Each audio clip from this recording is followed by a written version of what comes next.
Perawatan air dalam budidaya ikan lele. Mungkin sedikit banyaknya teman-teman ada yang belum paham ya. Sebelumnya salam sukses berjamaah petani lele Nusantara. Salam hangat dari Kota Karawang, Jawil Farm. Jadi ini mumpung saya pas ganti air ya. Jadi kenapa air itu harus dirawat? Karena air adalah salah satu faktor utama dalam keberhasilan budidaya lele ya. Salah satunya adalah perawatan air. Kita lihat air yang ada di kolam saya ini sudah hampir coklat ya, masih ada hijaunya.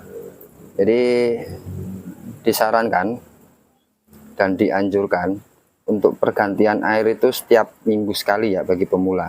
Tapi kalau saya kondisional. Kebetulan karena saya kerja, jadi saya pergantian airnya itu ngikutin feeling saya saja. Jadi ketika ikan sudah tidak betah, airnya kurang bagus, itu saya ada pergantian air. Jadi kalau lihat dengan kondisi air seperti ini, biasanya amoniaknya lumayan rada tinggi sedikit ya, walaupun planktonnya itu masih banyak. Jadi kita lihat ikannya sih masih bagus lincah, tapi kemungkinan di 2 hari sampai 3 hari ke depan itu akan lumayan berat ya, karena kenapa, amoniaknya makin tinggi. Jadi ini kalau dilihat adalah DO-nya rendah, lihat ada busa-busa kecil, terus TDS-nya tinggi. Jadi kalau DO rendah, TDS tinggi, pH-nya rendah. Kalau pH rendah itu biasanya penyakit amonia itu banyak seperti itu. Jadi salah satunya adalah penggantian air. Jadi ini adalah tata cara pergantian air. Kita coba lihat. Nah, di ujung sana itu sebelum ganti air saya kocor dulu. Ya ini, itu saya kocor dulu. Nah, kita lihat. Nah, kita bandingkan dengan kolam sebelah ya. Jadi sudah rada hitam, mau coklat, coklat mau hitam ya. Nah, ini hijau ya, ini habis dikasih makan tadi. Nah, syarat untuk pergantian air, ikan harus puasa dulu ya. Jangan sampai ikan dikasih makan sore terus malamnya dikasih jadi diusahakan ini dilakukan di malam hari. Karena kenapa, kalau kita pergantian air di siang hari dalam musim kemarau seperti ini, itu nanti airnya jadi anget. Kalau anget jadi penyakit. Kita lihat kondisi air kolam sebelah. Nah, ini masih hijau ya, ini masih bagus, planktonnya masih bagus, amoniaknya masih sedikit. Jadi disarankan untuk pergantian air itu dikocor. Nah, setelah dikocor, sebelum pergantian air puasa terlebih dahulu ya. Jadi kita lihat nih, kita buang, kita lihat ya, kita tes ya. Tuh amoniaknya sudah tinggi, dia kental, sudah seperti lumpur ya. Jadi kita akan ganti. Kalau kita lihat kondisi kolam seperti ini, airnya itu biasanya 50% nanti pergantiannya. Jadi 50% adalah setengah dari tinggi kolam. Nanti setelah pergantian air, dibuang air baru masuk. Disarankan untuk pemberian garam ya, jangan lupa garamnya diencerkan dulu di air, sebar rata ke seluruh kolam. Terus pemberian probiotik atau bakteri starter. Semakin besar ikan, semakin banyak pakan, semakin juga banyak amonia. Jadi disarankan pemberian bakteri starter itu semakin banyak ya. Jadi kondisional ya, kondisional seperti itu. Ini adalah tata cara perawatan air yang kedua. Jadi ini setelah kita buang tadi ya, kita buang. Kalau ini saya anggap 70% saya buang, karena tadi itu airnya lumayan kental ya, TDS-nya tinggi. Jadi saya buang 70%, ini kurang lebih 30% ya. Nah, jangan lupa untuk menghindari stres, itu kita kocor ya, seperti video sebelumnya. Tuh, kita kocor. Nah, usahakan pas pergantian air, buang air atau sortir ikan, itu tidak boleh dibuang full ya, tidak boleh dibuang full.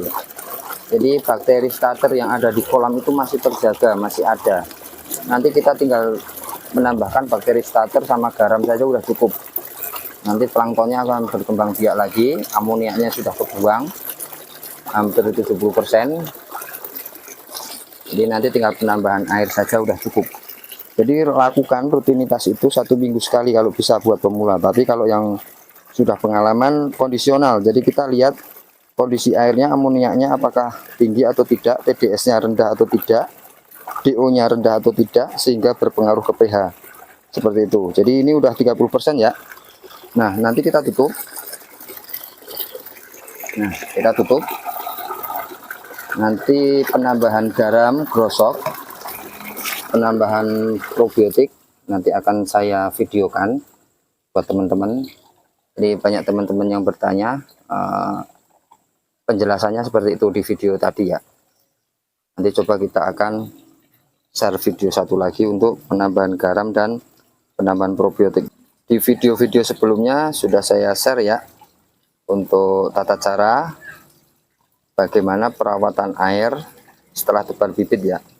Termasuk adalah 1 minggu sekali untuk pemula itu disarankan buang air kondisional. Ketika dia amoniaknya tinggi, buangnya lebih tinggi, lebih besar gitu. Misalkan dari totalnya 100% kita buang 50 atau 70%. Jadi di video sebelumnya saya sudah share bagaimana tata caranya. Sebelumnya, salam sukses berjamaah petani lele Nusantara. Salam hangat dari Kota Karawang, Jawir Farm. Nah, ini setelah dikuras, tidak kuras full ya, jadi ini dikurangin 70% ya. Nah, sambil kita kocor itu, kita lihat ya, nah dikocor. Nah, setelah dikocor, nah ini akan kita naikkan airnya nanti sehingga dia tingginya seperti semula ya. Nah, setelah dibuang, jangan lupa ya, sebelum dibuang airnya ikan puasa. Di video sebelumnya juga sudah saya share puasa. Nah, setelah itu buang airnya, karena tadi tingkat kekentalannya tinggi ya, TDS-nya tinggi, ini airnya berbusa, otomatis DO-nya rendah, pH pun rendah. Jadi ini bahaya kalau melihat air seperti ini. 2 sampai 3 hari lagi akan bermasalah airnya, amoniaknya semakin tinggi. Nah, beda sama kolam sebelah. Nah, ini hijaunya masih bagus, kalau ini tadi coklat ya. Jadi setelah kita buang, kita kocor itu kan. Nah, disarankan dan dianjurkan, kalau saya wajib ya, pemberian garam. Nah, ini saya sudah siapkan airnya.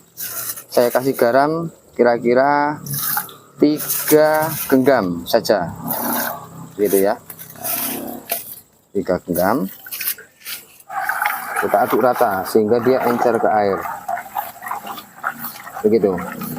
Nah, beda dengan belum ada ikannya ya, treatment air atau dia pengambilan air kolam, mau sortir seperti video-video sebelumnya, itu kan garamnya disebar rata ya karena belum ada ikannya. Kalau ini ada ikannya tidak dianjurkan. Kenapa? Kalau langsung disebarkan biasanya ikan lele itu rakus, jadi dimakan dia akan menyebabkan ikan sakit nanti, malah mati biasanya. Nah, sudah encer seperti ini, nah kita langsung tuangkan saja ke kolam, tidak apa-apa kalau air saja.